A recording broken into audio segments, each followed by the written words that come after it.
सर्वे वगैरह जो है इसकी कोई ज़रूरत ही नहीं है।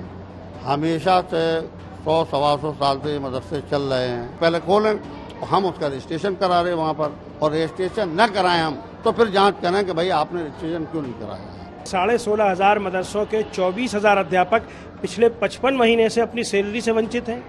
आपने उनको 12,000 रुपये की मामूली सी सैलरी पर रखा है, वो भी आज 55 महीने से नहीं दे पाए हैं, वो भुखमरी की कगार पर हैं। तो इस सर्वे से हमको फ़ायदा क्या होगा? आप फ़ायदा बताइए। जिनको आपने अच्छा बना के मॉडल मदरसे, आपने उत्तर प्रदेश में 150 मॉडल मदरसे बनाए हों, ये मैसेज है कि जो मदरसा बोर्ड से मदरसे जुड़ जाते हैं वो ख़राब हो जाते हैं। मुसलमानों का वोट चाहिए है, इसलिए वो मौलाना मोहम्मद अली जौहरी यूनिवर्सिटी का राग लापते हैं। किसी को मुसलमानों का वोट नहीं चाहिए, इसलिए वो मदरसों के सर्वे की बात करते हैं सब एक ही थाली के चट्टे बट्टे। इस समय सियासत चल रही है मदरसों को लेकर के। जिस प्रकार से सरकार ने सर्वे की बात कही है, तो हमारे साथ मदरसा संचालक हैं और इनसे जानने की कोशिश करेंगे, समझना चाहेंगे क्या है इसका विरोध, किस तरह से लोग समर्थन में हैं, क्या विरोध है, क्या समझ रहे हैं कि सरकार क्या चाहती है। क्या नाम है आपका? नहीं, आप बताइए। आप शुरू आपसे ही करते हैं। क्या नाम है आपका? मेरा नाम है हाफिज मोहम्मद अहमद चिश्ती। ये बताएं साहब कि सरकार ने कहा है कि मदरसा सर्वे होना चाहिए, कुछ लोग विरोध कर रहे हैं, ऐसा क्या वजह है, विरोध क्यों है, और सर्वे आपकी क्या समझ में आता है? हम तो ये समझते हैं कि ये सर्वे वगैरह जो है इसकी कोई ज़रूरत ही नहीं है। हमेशा से 100-125 साल से ये मदरसे चल रहे हैं और चलते हैं, और इन मदारिस से तो हमारी हुकूमत को बड़े फ़ायदे हैं, क्योंकि इस मदारिस में वो तालीम दी जाती है कि जो हमारे यहाँ दीनी तालीम यानी धार्मिक तालीम भी होती है, और वतन से मोहब्बत की भी तालीम दी जाती है कि आप वतन से मोहब्बत करें, वतन के वफादार रहें, वतन के साथ रहें। तो हमारे यहाँ कोई ऐसी बात तो है नहीं जो इस तरीके का वो लगा के कि इसका सर्वे किया जाए, इसकी जांच की जाए, इसका वो किया, इसकी कोई ज़रूरत ही नहीं है। लेकिन बात जांच की नहीं है। सरकार चाहती है कि सर्वे करने के बाद ये सरकार की नज़र में आए, क्योंकि आपके दानिश अंसारी जो मंत्री हैं यूपी सरकार में, वो भी चाहते हैं कि मदरसों की संख्या अगर उनके सामने आ जाती है तो सरकार से मिलने वाली सुविधाएं भी उनको मिल सकती है, मान्यता भी। निजी मदरसों के सर्वे की बात आ रही है। अब हमारे जो मदारिस हैं वो रजिस्टर्ड हैं, और जो रजिस्टर्ड नहीं हैं उनके लिए एक उन्होंने ऐलान जारी कर दिया है। तो हम लोग उसकी कोशिश कर रहे हैं कि उनको जो है रजिस्ट्रेशन किया जाए, रजिस्टर्ड करा दिए जाएं। उनको इसकी ज़रूरत ही नहीं पड़ेगी। हम जब चला रहे हैं, मकतब चला रहे हैं, मदरसे चला रहे हैं, जिसकी जिम्मेदारी तो हमारी है। आप हमसे कह दो न करें उस काम को हम, तो फिर आप उसका सर्वे करें। इससे पहले सर्वे करने की ज़रूरत क्या है?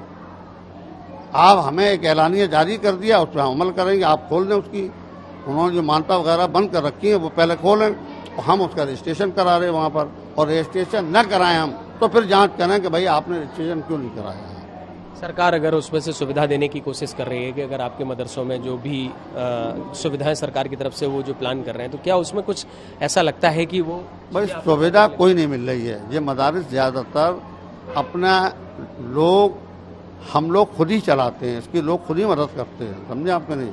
और कोई सरकार की क्या मदद है आप बताइए? हमारे जो आम जो मदरसे हैं उनमें कोई मदद तो है नहीं, न कोई इमदाद है। मेरे साथ और भी लोग हैं। क्या नाम है आपका? मुझे तारिक शमसी कहते हैं, मैं अध्यक्ष हूँ मदारिस काउंसिल ऑफ इंडिया का। और जो मदरसे चल रहे हैं, आपको तो बेहतर पता है कि मदरसों की सर्वे की बात आई, कुछ लोग विरोध कर रहे हैं, राजनीतिकरण भी हो रहा है, क्या समझ रहे हैं आप? आपको क्या लगता है? देखिए, मेरा सवाल ये है पहले कि सर्वे बहुत अच्छी चीज़ है, होनी चाहिए, डाटा कलेक्ट होना चाहिए। लेकिन ये बताइए, जिनका डाटा आपने पहले से कलेक्ट कर रखा है उनके लिए आपने क्या किया? आपने मदरसा मॉडर्नाइजेशन स्कीम चलाई कि हम मदरसों का आधुनिकीकरण करेंगे, वहाँ गणित, विज्ञान और कंप्यूटर की शिक्षा दी जाएगी, उसके लिए आपने शिक्षकों की नियुक्ति करी। लेकिन उत्तर प्रदेश के 16,500 मदरसों के 24,000 अध्यापक पिछले 55 महीने से अपनी सैलरी से वंचित हैं। आपने उनको 12,000 रुपये की मामूली सी सैलरी पर रखा है, वो भी आज 55 महीने से नहीं दे पाए हैं, वो भुखमरी की कगार पर हैं। कोरोना में कितने टीचर जो हैं वो इलाज के अभाव में दम तोड़ गए, पैसे के अभाव में दम तोड़ गए, वो रिक्शा चलाने को मजबूर हो गए, काम धंधा उनके बंद हो गए। आप तनख्वाहें नहीं दे रहे हैं। आप नए मदरसों का सर्वे करके क्या करेंगे जब पुराने मदरसों को आप किताब नहीं दे सके? पिछले 4 साल से 560 अनुदानित मदरसे जो उत्तर प्रदेश के हैं उसको आपने यूनिफॉर्म नहीं दी, आपने उनको एनसीईआरटी की किताबें देने का वादा किया था, किताबें नहीं दी, आपने उनको बस्ते नहीं दिए, आप क्या दे रहे हैं? तो इस सर्वे से हमको फ़ायदा क्या होगा? आप फ़ायदा बताइए। जिनको आपने अच्छा बना के मॉडल मदरसे, आपने उत्तर प्रदेश में 150 मॉडल मदरसे बनाए हों।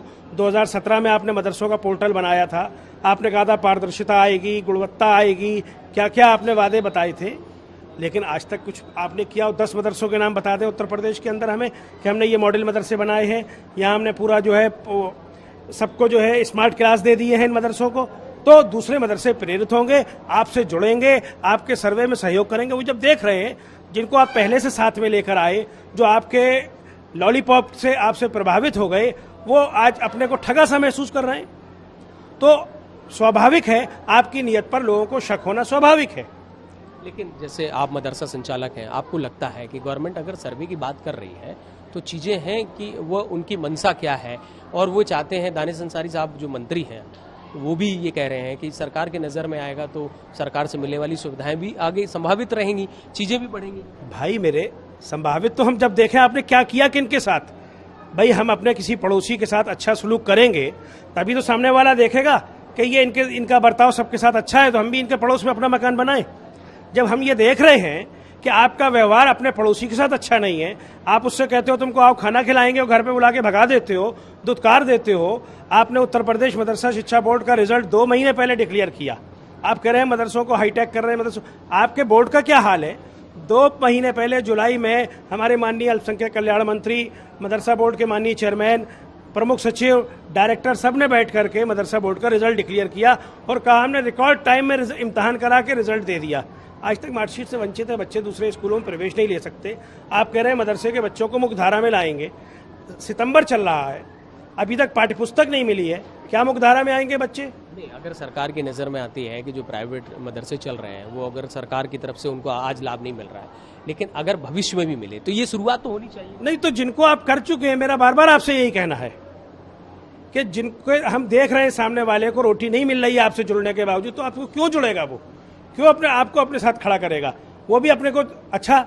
समाज के अंदर एक ये मैसेज है कि जो मदरसा बोर्ड से मदरसे जुड़ जाते हैं वो खराब हो जाते हैं।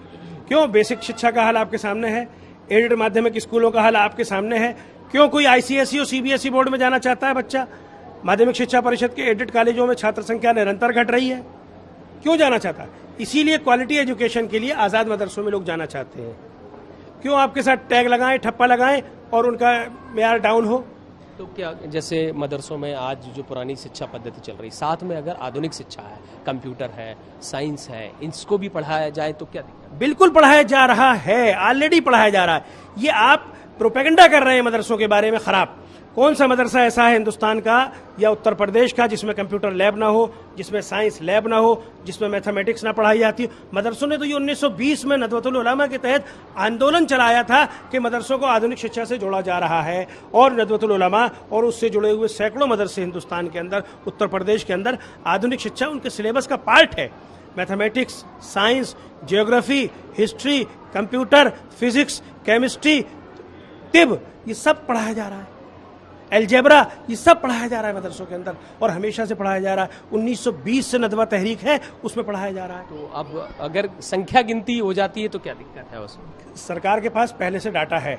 देखिए, अगर आज भी आपके पास मदरसों का डाटा नहीं है तो ये आपका फेल्योर है, सिस्टम का फेल्योर है। आपकी इंटेलिजेंसिया क्या कर रही है? हर जिले के अंदर आपकी पूरी इंटेलिजेंसिया होती है, आपके तमाम विभाग होते हैं जो हर तरह के सर्वे करते रहते हैं वक्तन फक्त। ये सिर्फ पॉलिटिकल इशू है।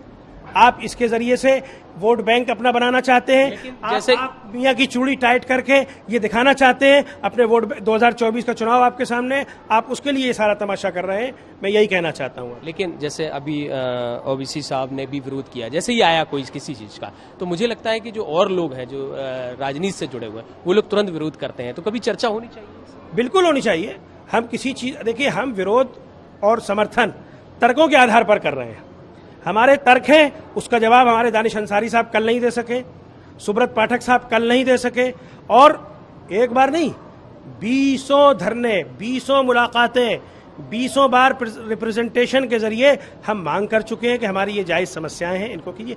एक बहुत हमारी समस्या चली आ रही, मदरसा बोर्ड उत्तर प्रदेश के अंदर 1920 से स्थापित है। इसके अंदर कामिल और फाजिल की एक परीक्षा कराई जाती है, आज भी मदरसा बोर्ड करा रहा है। हम 1996 से लगातार मैं स्वयं मांग कर रहा हूं, हमारा संगठन मांग कर रहा है कि मदरसों की कामिल और फाजिल की डिग्री को स्नातक और परास्नातक का दर्जा देते हुए अरबी फारसी विश्वविद्यालय से जोड़ दिया जाए, ताकि हमारे बच्चे मेन स्ट्रीम में आ जाएं, हमारे बच्चों के लिए रिसर्च के दरवाजे खुलें। आप नहीं कर रहे हैं, क्यों? उससे आपको मालूम है कि फौरन कम्पिटिटिव एग्जाम में ये जो कामिल है ग्रेजुएट हो जाएगा, कम्पिटिटिव एग्जाम में मदरसे का बच्चा बैठेगा, IAS PCS बनेगा। आप नहीं चाहते, आप वही दरवाजा बंद किए हुए हैं, कानूनी अड़चन लगाए हुए हैं। आपको काम करना नहीं है, आपको सिर्फ सियासत करनी है। और मैं एक बात और कहना चाहता हूं कि इसमें तमाम सियासी पार्टियां एक हैं। मुसलमानों का हितैषी होने का दम भरने वाली समाजवादी पार्टी हो, बहुजन समाज पार्टी हो, कांग्रेस पार्टी हो, सब एक हैं, सब बेनकाब हो चुके हैं। इस वक्त सिर्फ पॉलिटिकल सबका अपना, किसी को मुसलमानों का वोट चाहिए है इसलिए वो मौलाना मोहम्मद अली जौहरी यूनिवर्सिटी का राग लापते हैं, किसी को मुसलमानों का वोट नहीं चाहिए है इसलिए वो मदरसों के सर्वे की बात करते हैं सब एक ही थाली के चट्टे बट्टे। क्या नाम है आपका? मेरा नाम इजहारुल हक। ये बताइए कि मदरसों की बात आ रही है तो जिस तरह से मदरसे सर्वे की चर्चा चल रही है, आप पढ़ाते हैं बच्चों को, क्या लगता है आपको कि सरकार की ये पॉलिसी कितना हितकर? देखिए, मैं तो टीचर हूँ और मेरा काम अपने सेक्शन को पढ़ाना है। मदरसे के सर्वे के सिलसिले में जैसा कि और साथियों ने बताया कि सर्वे की कोई ज़रूरत तो है नहीं, बल्कि इस सर्वे की ज़रूरत है कि मुस्लिम कम्युनिटी में कितने बच्चे, कितने % बच्चे एजुकेटेड हैं। हमारे मदारिस में भी तमाम तालीमें दी जाती हैं, जैसा कि बताया तारिक शमसी साहब ने कि इंग्लिश भी पढ़ाई जाती है, मैथ भी पढ़ाई जाती है, साइंस भी पढ़ाई जाती है, सारी चीज़ें पढ़ाई जाती हैं। नहीं, तो सर्वे अगर हो जाएगा कि पता भी है, उन्होंने बताया कि आपको पता भी है कि सब पढ़ाया जाता है, तो इसलिए सर्वे की बुनियादी तौर पर कोई ज़रूरत नहीं है, लेकिन अगर आप ज़रूरत समझते हैं तो करवाएं। अब इसमें कुछ लोग विरोध भी कर रहे हैं कि नहीं, इसमें भी सरकार की मंशा ठीक नहीं है, तमाम सियासी लोग भी। वो तो मतलब तर्क की बुनियाद पर कह रहे हैं कि 16,000 लोग आपसे जुड़ चुके हैं, मगर उनकी हालत देख लीजिए।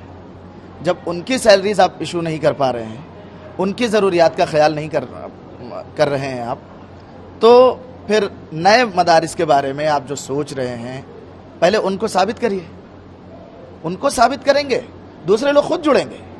आप ग्राउंड पर काम करके दिखाइए, लोग खुद ब खुद आपसे जुड़ जाएंगे।